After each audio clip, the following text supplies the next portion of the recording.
uh, make a video about another kind of topic where I think social issues and booktube and books and reading kind of mix.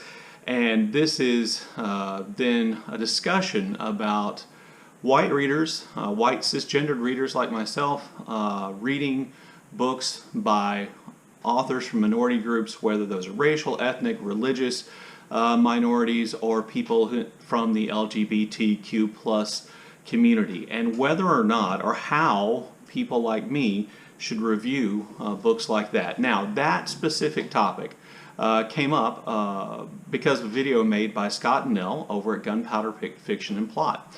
And I will leave a link to their video down below.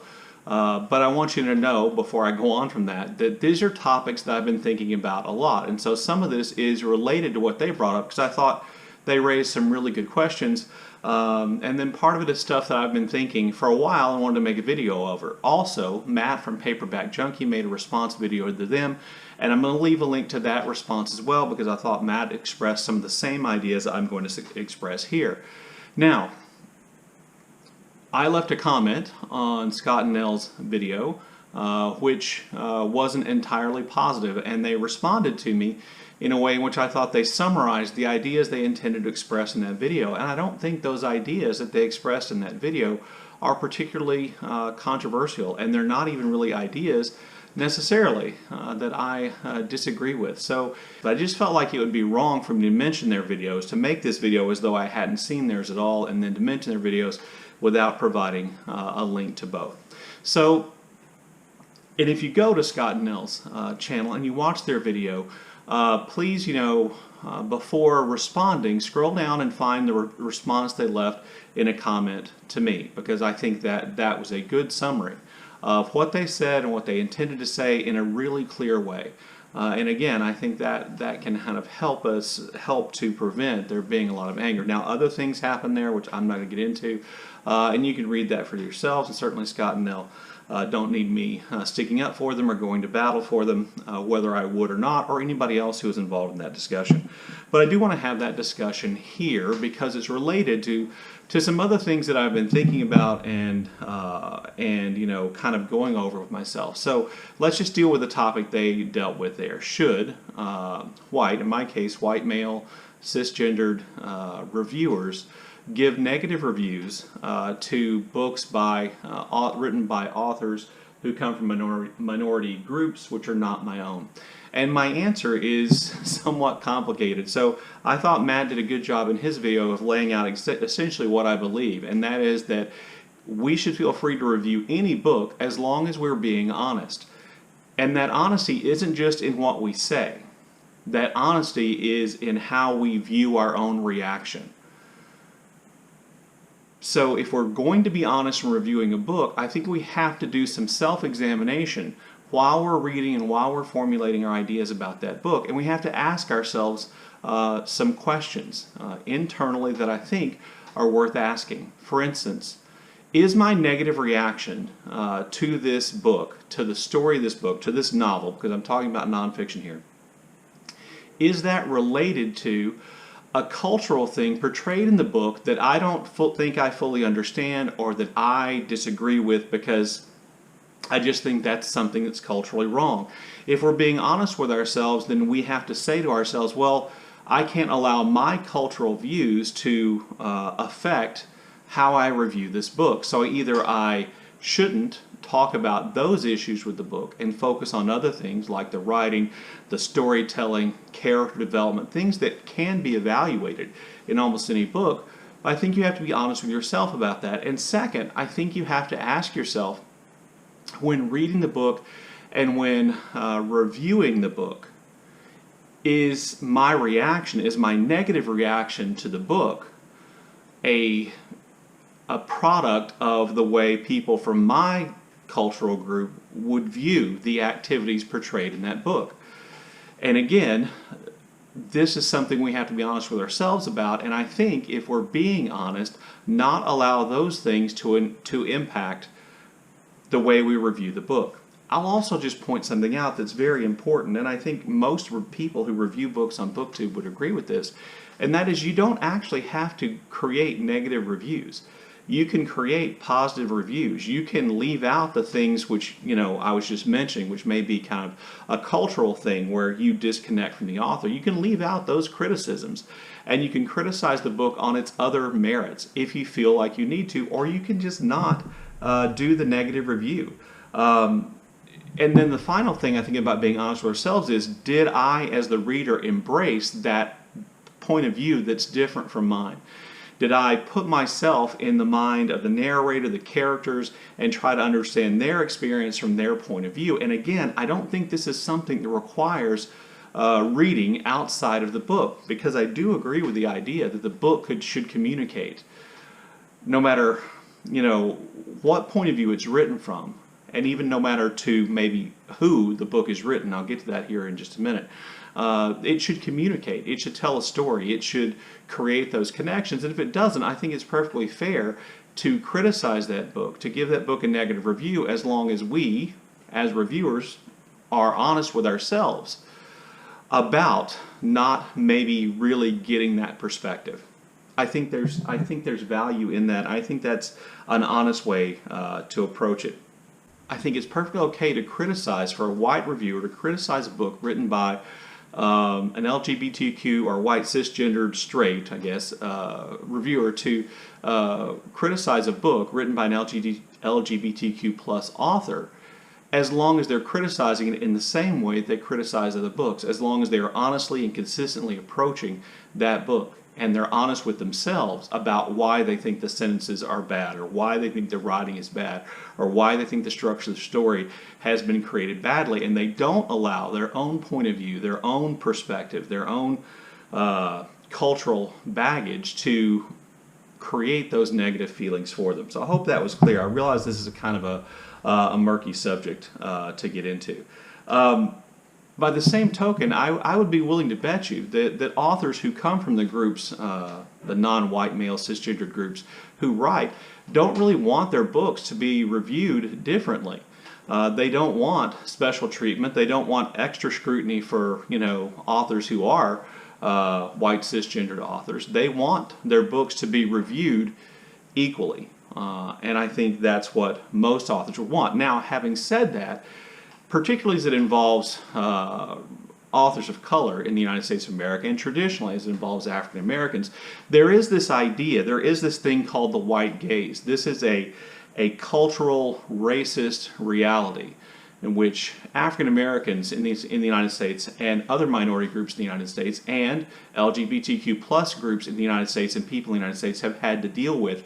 And that is, all the white gaze means, as far as I understand, is feeling like they always have to think, how will the majority group of people, how will the people in power view what I'm doing? And the reason why that's been true, and the reason why the white gaze has had to be taken into account by people of color, LGBTQ plus people, I'm using the white gaze broadly here, is because not taking those things into account in the past, and unfortunately still in the present, can have deadly consequences for the LGBTQ plus person or the person of color. So when we hear that a writer, wherever they're from, is not taking into account the white gaze, when they specifically say they're not writing their book for the white gaze, all they mean is they are writing the book they want to write without worrying about how white people might react to it.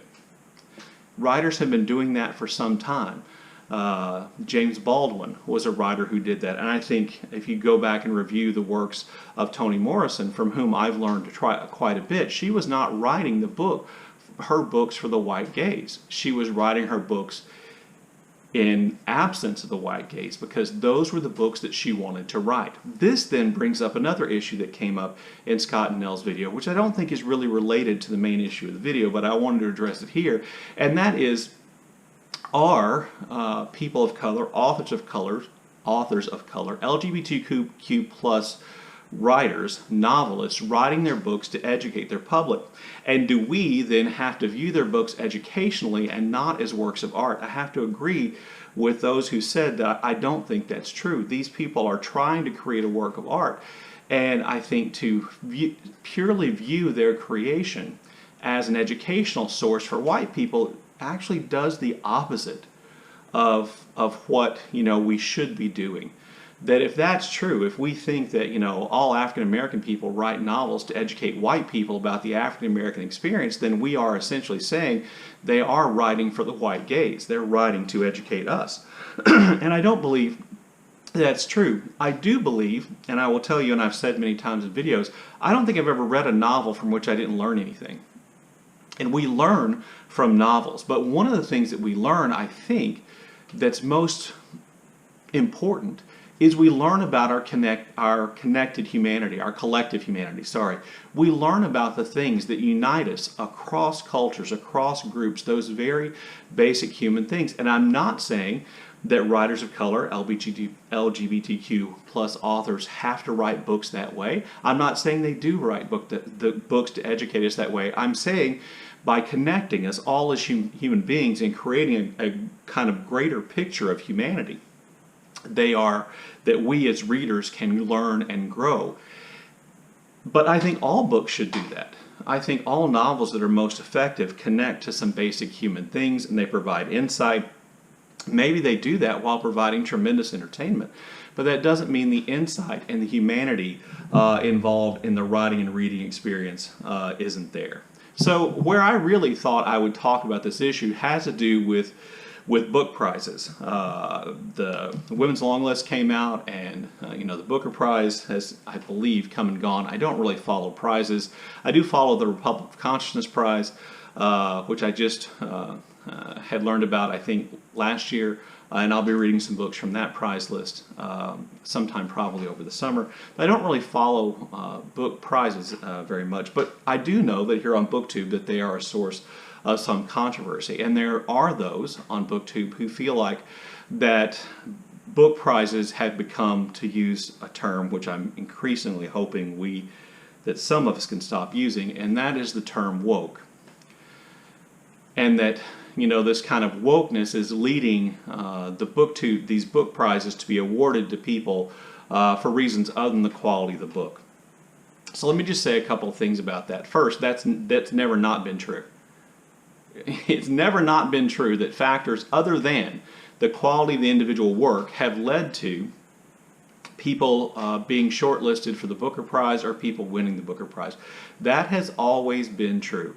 And I have a problem with people getting upset when it's true and the people getting the prize are now, authors of color, LGBTQ plus authors. If it was okay and you didn't say anything about it back in the past, then you shouldn't say anything about it now just because the reason has changed. But more importantly, what I think we're seeing is not really wokeness in terms of the way in which these projects are judged. I think what we're seeing is diversity among the judges. That book prizes have figured out that the best way to address the issue of diversity in terms of who gets their prizes or who wins or what books are recognized, what books are longlisted, shortlisted, etc., is to have more diverse judges. And I can't help but think that that's a good thing. That the solution to the problem we see is that judging should be done by a diverse group. Is it possible to take that too far? Yes. It's possible to take anything too far, but are we there yet? I would say no. And I kind of welcome the diversity that exists, that comes out of those prizes, and the greater inclusiveness of those prizes. So to me, the approach the book prizes have taken to the problem of non-diversity in terms of their winners of the prizes has been to select more diverse judges to decide which books make the long list, the short list, and ultimately win. And I think that's a fairly elegant and direct solution to the problem. And so that's kind of where I wanted to start off with this issue of what the white gaze is and isn't. Let me go back to the white gaze thing here for a minute. If an author of color says they didn't write the book with the white gaze in mind, they didn't write the book for the white gaze, they are not saying they don't want white people to read their book. They are saying to white readers, I didn't write this book worrying about what you would think. That's all that is. And I think that is admirable. And as I said, Toni Morrison did that for pretty much throughout her entire career. So The last thing I want to talk about real quickly is diversity in reading. I think that we should all try to read more diversely, because I think that creates a more open mind in terms of the experience of different people, and I think anything that brings us together as human beings is a positive and good thing. I'm not sure, and one of the people in Scott and Nell's videos, I'm sorry I've forgotten her name, talked about having a quota where she literally makes a list of books so she can make sure she's reading diversely. That's fine if that's what she wants to do. That's not how I choose to read diversely.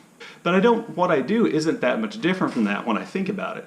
I look at the prize list and I look at the books on the list and I say, okay, well, here's an opportunity for me to read a book that judges have deemed to be a good book, and I can choose books from that list which are from diverse authors, or if I want to, non-diverse authors, and read those books. That helps me read diversely. Notice how the prize lists themselves encourage diversity, which I'd be willing to bet you is one of the goals of those book prizes. The other thing I do, and I've mentioned this before, is I look at the Reading Women's, I can't remember what they call it, but reading list for a reading challenge for each year, and I try to find books, or I try to see if books that I'm already reading match that list. If not, maybe pick up an extra book or two from that list as a way of diversifying my reading, because my reading before BookTube wasn't all that diverse, and I think that diversity in reading is a positive goal. Anyway, I think I said everything I wanted to say in terms of this video. Look forward to your comments in the comment section below, and as always, thank you for watching.